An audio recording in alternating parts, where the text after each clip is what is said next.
Welcome to 99 TV. నేను మూల శ్రీనివాస్. ప్రకృతి ఎప్పుడు ఎలాంటి రూపం దాల్చుతుందో, ఏ క్షణంలో ఎలాంటి విలయం సృష్టిస్తుందో ఊహించడం ఎవరి తరం కాదు. నిన్నటిదాకా నిప్పుల కొలిమిలా మారిన ఆ నేల ఒక్కసారిగా అంధకారంలోకి వెళ్ళిపోయింది. పట్టపగలే సూర్యుడిని మాయం చేస్తూ అరగంట పాటు జనాలను వణికించింది ఇసుక తుఫాన్. దేశ సరిహద్దుల్లోని రాజస్థాన్లో పట్టపగల్ని చీకట్లో మార్చిన బీభత్సం సృష్టించిన భీకర ఇసుక తుఫాన్ వివరాలు ఇప్పుడు చూద్దాం. రాజస్థాన్ రాష్ట్రం మధ్యాహ్నం సమయం ఎండలు దంచి కొడుతున్నాయి. నిప్పుల వాన కురుస్తోంది. జనాలు ఇళ్ల నుంచి బయటకు రావాలంటేనే జంకుతున్నారు.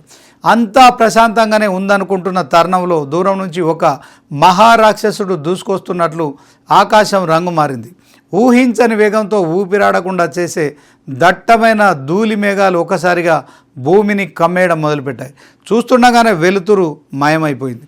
మధ్యాహ్నం 12 గంటల సమయం కాస్త అర్ధరాత్రి 12 గంటల చీకటిని తలపించింది.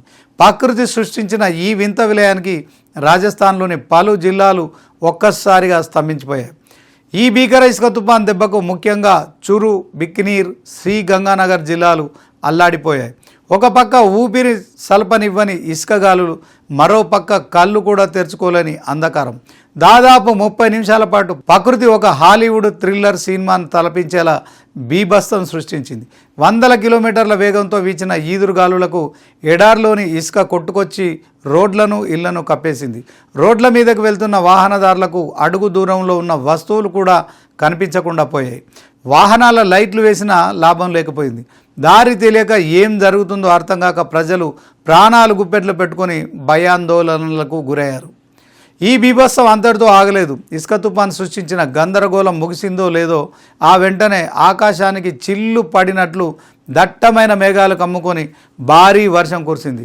ఎడారి ప్రాంతంలో ఇసుక తుఫాను రావడం సహజమే అయినా ఆ స్థాయిలో పట్టపగలే దట్టమైన ధూళి మేఘాలు ఆకాశాన్ని మింగేయడం, ఆ వెంటనే భారీ వర్షం ముంతెచ్చడం అక్కడి జనాలను తీవ్ర ఆశ్చర్యానికి గురిచేసింది. రహదారులపై కొన్ని అడుగుల మేర ఇసుక దిబ్బలు పేరుకుపోవడంతో రవాణా వ్యవస్థ పూర్తిగా పడకేసింది. పలు ప్రాంతాల్లో విద్యుత్ స్తంభాలు నేర్ల కొరికి వైర్లు తెగిపోవడంతో కమ్యూనికేషన్ వ్యవస్థలు కూడా బంద్ అయ్యాయి. అసలు ఇంత హఠాత్తుగా ఈ స్థాయిలో ఇసుక తుఫాను రావడానికి గల కారణాలను విశ్లేషిస్తే వాతావరణ నిపుణులు షాకింగ్ విషయాలు చెప్తున్నారు. ప్రస్తుతం కొనసాగుతున్న వెస్టర్న్ డిఫరెన్సెస్ తీవ్ర ప్రభావం వల్లే ఈ విధమైన వాతావరణ మార్పులు సంభవిస్తున్నాయని అధికారులు స్పష్టం చేస్తున్నారు. ఈ పశ్చిమ అలజడుల వల్ల వాతావరణంలో ఒక్కసారిగా తీవ్రమైన ఒత్తిడి ఏర్పడి ఉరుములు మెరుపులతో కూడిన భీకర ఇసుక తుఫాన్లు పుట్టుకొస్తున్నాయి. ప్రకృతి తన సమతుల్యతను కోల్పోయినప్పుడు ఇలాంటి విలయాలు సర్వసాధారణం అవుతాయని ఈ ఘటన మరోసారి నిరూపించింది. ఈ తుఫాను వెనుక ఉన్న మరో ఆశ్చర్యకరమైన కోణం ఏంటంటే, గత కొన్ని రోజులుగా రాజస్థాన్లోని శ్రీగంగానగర్ వంటి ప్రాంతాల్లో ఉష్ణోగ్రతలు ఏకంగా 48 డిగ్రీలు దాటేశాయి. ఎండ తీవ్రతకు భూమి అగ్నిగుండంలా మారుతున్న తరుణంలో ఈ తుఫాను, ఆ వెంటనే కురిసిన వర్షం అక్కడి ప్రజలను ఎండల తీవ్రత నుంచి కొంత ఉపశమనం కలిగించాయనే చెప్పాలి. కానీ ఆ ఉపశమనం వెనుక దాగున్న భయాందోళనలు సృష్టించిన నష్టం మాత్రం అంత సులువుగా మర్చిపోయేది కాదు. ఒకవైపు మండే ఎండలు, మరోవైపు ముంచెత్తే ఇసుక తుఫాన్లు, వెనువెంటనే భారీ వర్షాలు. ప్రకృతి చూపిస్తున్న ఈ విశ్వరూపం వెనుక మానవ తప్పిదాలు కూడా ఉన్నాయా అనే కోణంలో ఆలోచించాల్సిన సమయం ఆసన్నమైంది. అయితే ఈ మొత్తం బీభత్సంలో ఊరట కలిగించే ఒకే ఒక విషయం ఏంటంటే, ఇంత పెద్ద ఎత్తున ప్రకృతి విరుచుకుపడినప్పటికీ ఇప్పటి వరకు ఎలాంటి ప్రాణ నష్టం జరిగినట్లు సమాచారం లేదని అధికారులు వెల్లడించారు. ఆస్తి నష్టంపై అంచనాలు వేస్తున్నప్పటికీ ప్రజల ప్రాణాలకు ఎలాంటి ముప్పు వాటిల్లకపోవడంతో అందరూ ఊపిరి పీల్చుకున్నారు.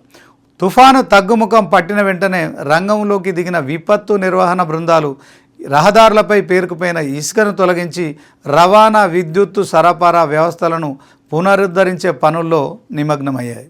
కానీ ప్రమాదం ఇంకా పొంచి ఉందని వాతావరణ శాఖ హెచ్చరిస్తుంది. రానున్న రోజుల్లో కూడా బికనీర్, షెకావతి పరిసర ప్రాంతాల్లో ఇదే రకమైన ఉత్కంఠభరితమైన ప్రమాదకరమైన వాతావరణ పరిస్థితులు తలెత్తే అవకాశం ఉందని అధికారులు హెచ్చరికలు జారీ చేస్తున్నారు.